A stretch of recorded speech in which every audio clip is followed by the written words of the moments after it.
Para Forbes, Centroamérica y República Dominicana es todo un gusto conversar el día de hoy con Sergio Díaz Granados, presidente de CAF, una institución financiera multilateral cuya misión es apoyar el desarrollo sostenible de los países accionistas, sobre todo de cara, ¿no?, a todos los retos que representa la llegada de 2022 en este nuevo escenario post-pandemia. Presidente, bienvenido y gracias por acompañarnos.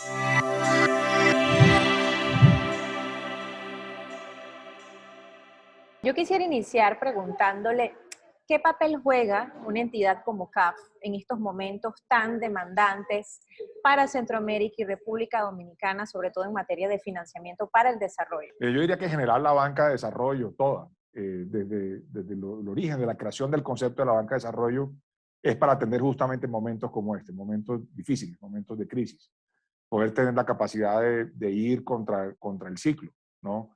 Y ese es el principal rol de la banca de desarrollo. Yo diría que hoy por hoy, en el caso de América Latina y del Caribe, toda la banca de desarrollo está volcada a atender y entender, además, la dimensión tan profunda de la crisis desatada por la pandemia.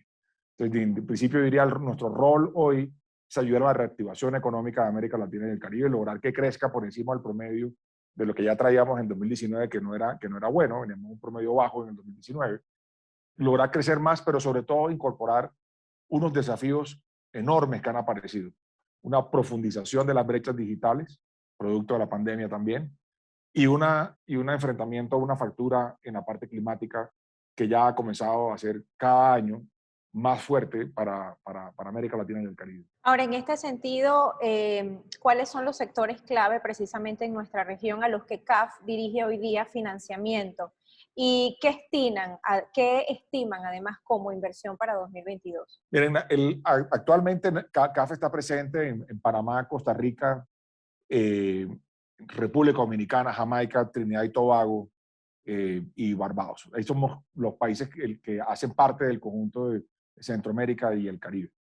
El directorio recientemente aprobó en diciembre la entrada de El Salvador como miembro pleno. Fue una gran noticia para nosotros porque es una ampliación geográfica del ámbito de CAF en Centroamérica y el Caribe.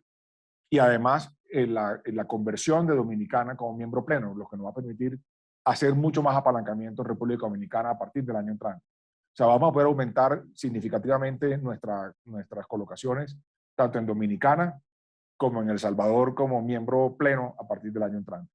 Actualmente en la cartera de CAF es casi el 14% la representan estos países. Tenemos una cantidad de proyectos diversos que están asociados a temas de modernización y reformas, pero también a infraestructura y también, por supuesto, a los temas de mejoramiento tecnológico. O sea, hoy en la actualidad tenemos casi ya, si no, mirando aquí las cifras, casi el 14% total de nuestra cartera.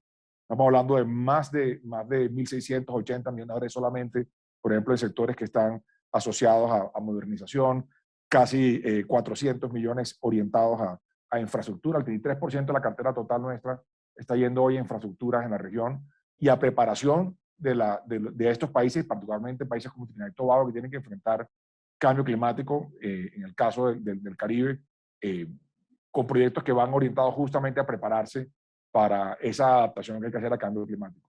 Pero tenemos carteras muy grandes también en Panamá y muy variadas con proyectos de infraestructura que van desde metro, agua potable, saneamiento básico, la ampliación del canal. O sea, a lo largo de estos años hemos ido creciendo esa relación, particularmente con socios como Panamá. El año entrante Panamá cumple 25 años de ser miembro de CAF y nos complace, digamos, asociarnos con ellos en los principales estrategias de desarrollo que ha adelantado Panamá en los últimos años. ¿Qué nuevas áreas de infraestructura, por ejemplo, considera que requieren inversión a partir del contexto post-pandemia? ¿Sería más comercio electrónico, más economías digitalizadas o hay una mayor necesidad, por ejemplo, de movilidad de insumos en general? Yo creo que, claro, vamos a que seguir mejorando. América Latina tiene un déficit acumulado de infraestructura muy grande. En comercio electrónico, en los próximos años vamos a pasar de cerca del 12% al 30% de comercio electrónico. Eso es muchísimo a nivel mundial. Y eso va a requerir más bodegas, mejores aeropuertos, mejor logística. Y yo creo que ahí hay una gran oportunidad para Centroamérica, para Costa Rica, para Panamá, para Dominicana. Lo hemos hablado con los ministros recientemente en la última cumbre en Puerto Plata, a comienzos de este mes de diciembre.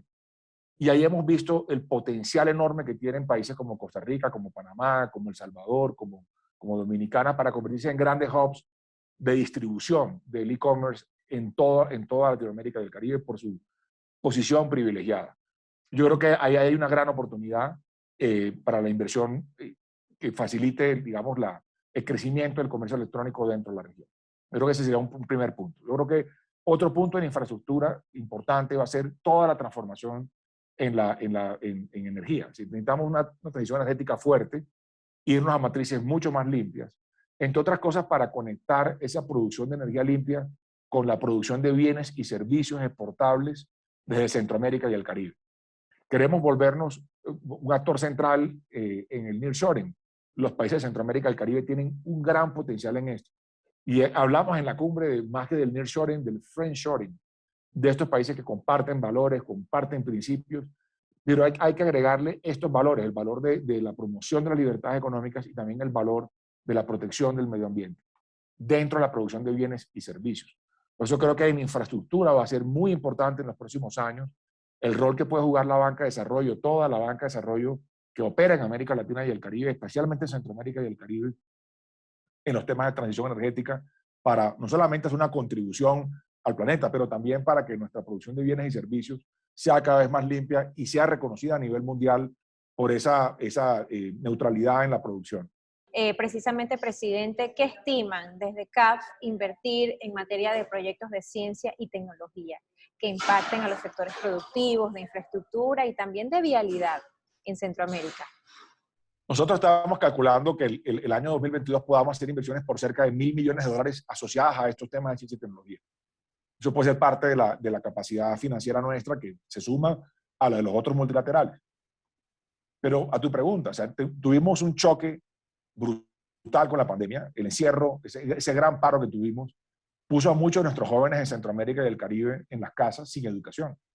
No todo el mundo tenía acceso a Internet, no todos tenían equipos, no todos los colegios pudieron digitalizarse rápidamente para darle un servicio a los estudiantes. Ese tiempo perdido es oro que perdieron los jóvenes y se va a ver reflejado en forma de una factura en la próxima década en bajas tasas de productividad. Esa tiene que ser la mayor preocupación de los gobiernos hoy. Tenemos que ir rápidamente a cerrar esa brecha con más tecnología, más acceso a Internet, mejores sistemas, más entrenamiento a los muchachos e irnos un foco en la población joven más golpeada producto de la pandemia. Yo diría que esa debería ser la respuesta urgente de todos los gobiernos para evitar que en el tiempo esa factura comience a crecer y nos pase la factura por cuenta de menores tasas de crecimiento. Y menores tasas de crecimiento es más dificultad para recaudar, es más dificultad para pagar las deudas que estamos contrayendo producto de la pandemia. Hay que devolverle la esperanza a los jóvenes. Yo diría, esa debe ser la prioridad el año entrante. Cuando hablemos de tecnología, de conectividad, en realidad lo que estamos hablando es de devolverle la esperanza a los jóvenes centroamericanos y caribeños. Poderlos nuevamente darle el entrenamiento necesario para estos empleos que vienen de una economía más digitalizada, para que puedan ellos tener acceso a esos empleos, pero sobre todo mejorar sus proyectos de vida. Yo creo que por ahí tiene que ir el esfuerzo que tengamos que hacer en los próximos años y particularmente en el 2022. Sí, por otra parte, la crisis provocada por la pandemia también ha mostrado la necesidad de replantear el gasto público de manera que sea eficaz y sostenible en la medida en que cada país inicia su reconstrucción. ¿Cómo lograr esta fórmula o aproximarnos a ella? No, yo insisto en que tenemos que encontrar nuevas fuentes de crecimiento. Necesitamos elevar el crecimiento potencial de América Latina y el Caribe, de Centroamérica y del Caribe particularmente. Tener tasas nuevamente que nos sitúen por encima del 4%, sostenidas en la década. Eso nos va a permitir generar empleo formal, reducir la informalidad, y yo diría que en una definición básica de productividad que es venta sobre empleado, lograr aumentar las exportaciones de bienes y servicios desde Centroamérica y del Caribe.